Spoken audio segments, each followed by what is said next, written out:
shëndeti mendor tek shoqëria jonë gjitet para një krize të vërtet reale. Megjithatë, ka prirje për të kërkuar ndihmë, për të kërkuar ndihmë profesionale, po ashtu edhe për tu vetëdijsuar për atë nëpërmjet rrugëve të ndryshme. Përshëndetje të dashur miqtë e mi dhe mirë se po takohemi në episodin e radhës të Open Mic. Shpresoj shumë që t'jeni sa më mirë dhe uroj që t'jeni duke ja kaluar sa më bukur. Shpresoj që t'ja keni kaluar bukur edhe gjatë periudhës që lan pas, koha e verës dhe tashmë t'jeni të gatshëm për të filluar me punët e juaja dhe me angazhimet e ndryshme që kemi. Do të flasim sot dashur miq për një temë shumë të ndjeshme, do të thoja, por njëkohësisht dhe shumë të rëndësishme, nga që do të flasim, do të prekim mirëqenien apo gjendjen emocionale të shumë familjeve, por do të kalojmë edhe përtej subjektet të familjes, do të flasim edhe për të rinjt në përgjithësi, por edhe njerëzit në përgjithësi mbi problematika që zakonisht prekin shëndetin mendor, mbi shkaqet, mbi arsyet, faktorët, por edhe mbi pasojat që në fakt më së miri do të na i shpjegoj, do të na i ndaj mysafirja që kemi të ftuar sot në studio. Këtë temë ne do ta shtjellojmë nëpërmjet veprimtarisë së një qendre e cila merret me këshillim familjar, por njëkohësisht dhe me mbështetje psikosociale që është qendra Aurum, e që në fakt unë jam shumë nderuar që e kam të ftuar sot në studio bashkë themeluesen e kësaj qendre, që njëherëzi është dhe psikologe me profesion, kështu që i kemi gjitha pjesët nga pak. Jam shumë e lumtur që kam të ftuar sot në studio zonjën Rehan Sherifi Idrizi. Rehan, mirë se na erdhe. Mirë se ju gjeta, zonjë, mira jete. Kam kënaqësi të jem sot këtu me juve në studio dhe të bashkëbisedojmë një temë shumë të nevojshme, po ashtu edhe të prezantojmë edhe aktivitetin dhe veprimtarinë e qendrës Aurum. Unë ju përgëzoj edhe për podcastin, ju kam ndjek shumë herë podcastet dhe keni trajtu tema goxha të nevojshme për shoqërinë tonë.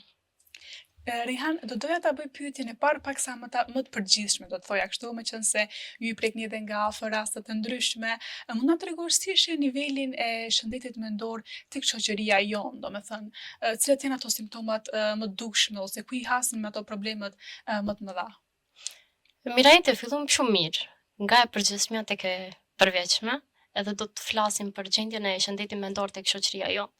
Edhe pse unë realisht edhe si profesionale, domethënë punonjëse e shëndetit mendor, po ashtu edhe si individ, po edhe në qendrën Aurum, e bazuar në qendrën Aurum, domethënë kërkesat edhe në ato që na paraqiten për ndihmë profesionale, shohim se shëndeti mendor tek shoqëria jonë gjitet para një krize të vërtet reale.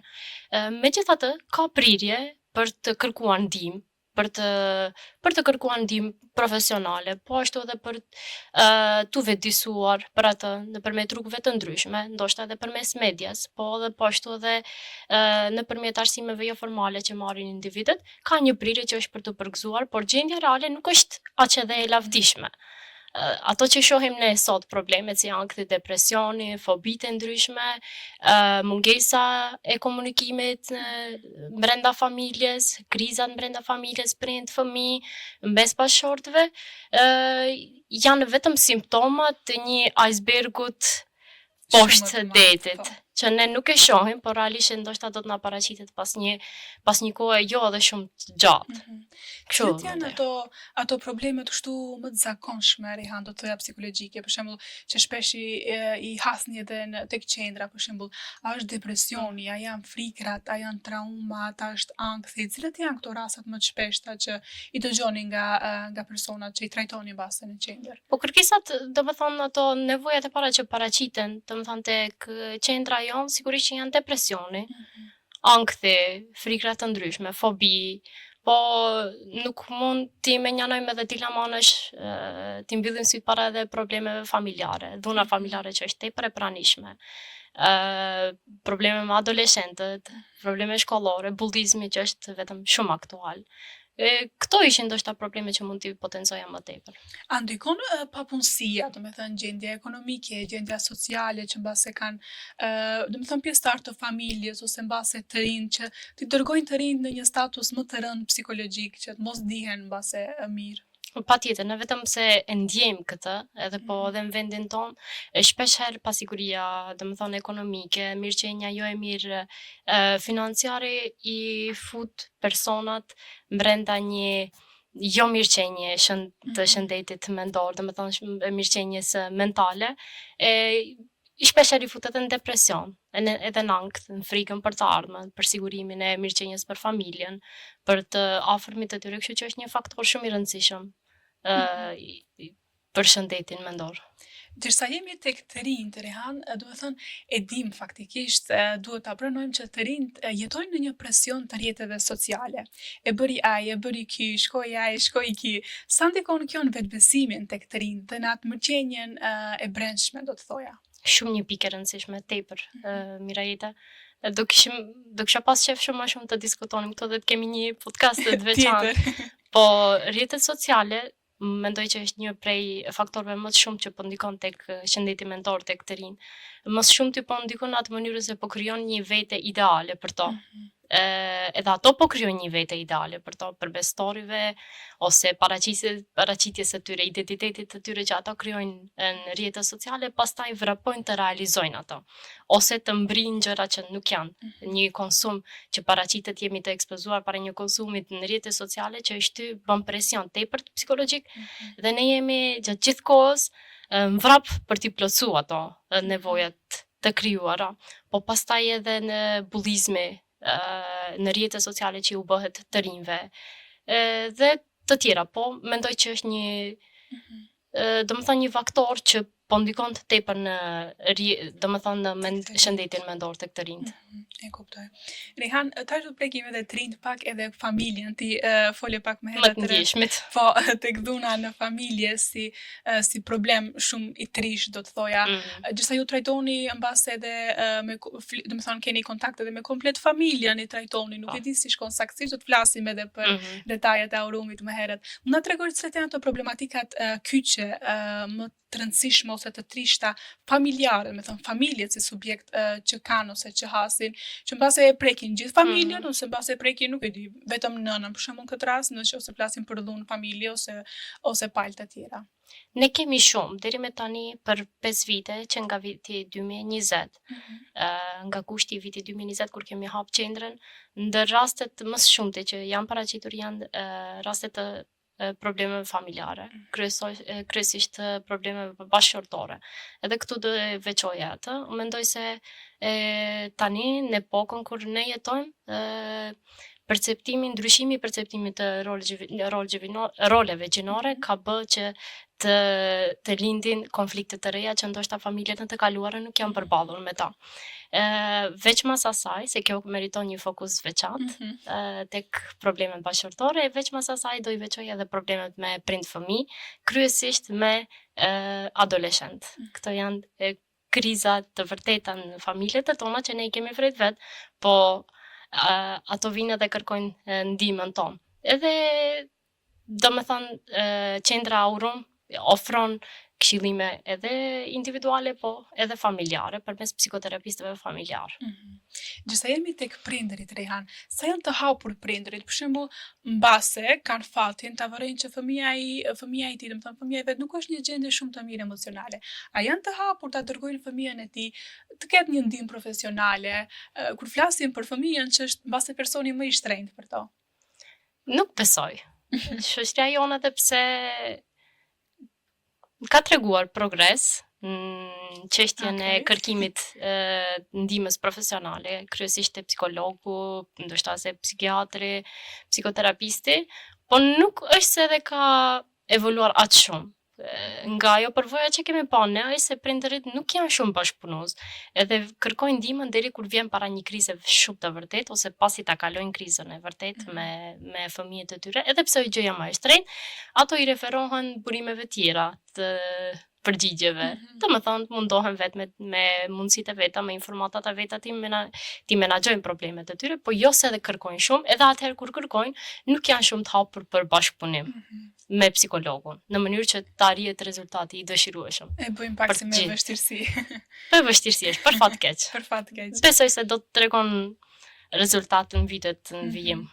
Ndërsa përveç prindërve, njerëzve në përgjithësi, për shembull të rinjt, njerëzve domethënë të rritur, a janë tashmë paksa më të afërt, më fleksibil, më optimist, ta kuptojnë, ta besojnë dhe ta pranojnë që në këto momente në të vërtetë nuk jam në një gjendje emocionale shumë të mirë dhe besoj që më duhet ndihma, një ndihmë tjetër, një ndihmë profesionale. Apo Unë besoj se po, sidomos tek të rinjt, Aha. ndoshta tek një grup moshe pak më, domethënë e mesme, flasim prej 30 ose 35 e më vonë, ndoshta është pak më e vështirë sepse i takoj një gjenerate tjetër, po tek të rinjt ne shohim një guxim shumë më ndryshe.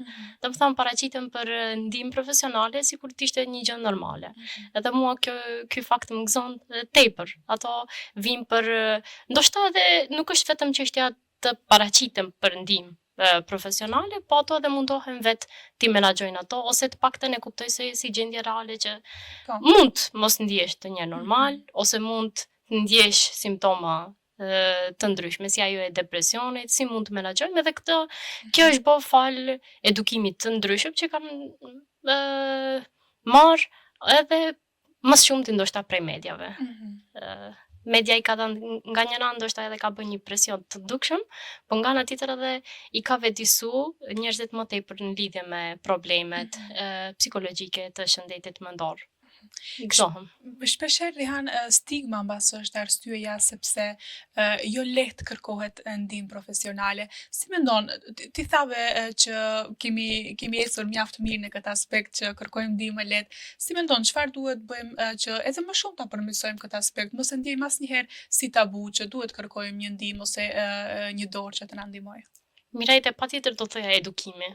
Edukimi i mirëfillt që do të marrim nga familja, nga shkollat në lidhje me këtë gjë. Ta llogarisim se shëndeti mendor duhet jetë po aq i rëndësishëm, ndoshta edhe më tepër, se sa shëndeti trupor dhe biologjik fizik.